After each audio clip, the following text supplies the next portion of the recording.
একটি সবুজ পাহাড়ঘেরা জঙ্গলের পাশে ছিল এক শান্ত নীল নদী।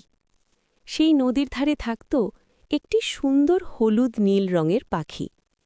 তার নাম ছিল রিমি। রিমি খুবই আনন্দপ্রিয়, সারাদিন গান গাইত আর আকাশে উড়ে বেড়াত। নদীর স্বচ্ছ পানির ভেতরে থাকত একটি লাল সাদা রঙের মাছ। তার নাম ছিল মুনি। মুনি ছিল খুব বুদ্ধিমান ও শান্ত স্বভাবের। সে পানির নিচে ঘুরে বেরিয়ে সব কিছু গভীরভাবে লক্ষ্য করত। প্রতিদিন রিমি নদীর ধারে এসে গান গাইত, আর মুনি পানির ভেতর থেকে সেই গান শুনত।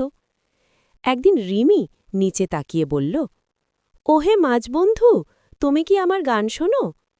মুনি হেসে উত্তর দিল, হ্যাঁ পাখি বন্ধু, তোমার গান নদীর পানি আরও সুন্দর করে তোলে।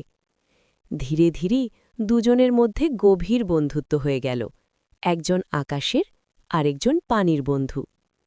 একদিন হঠাৎ নদীতে বড় ঢেউ উঠল, পানি ঘোলা হয়ে গেল।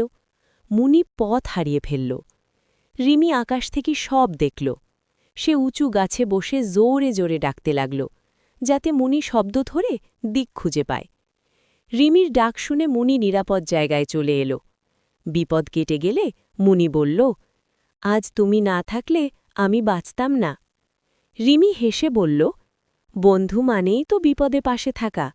সেদিন থেকেই নদী আর আকাশে এক সুন্দর বন্ধুত্বের গল্প ছড়িয়ে পড়ল। নৈতিক শিক্ষা: সত্যিকারের বন্ধুত্ব দূরত্ব মানে না, আকাশ আর পানির মাঝেও বন্ধুত্ব হয়।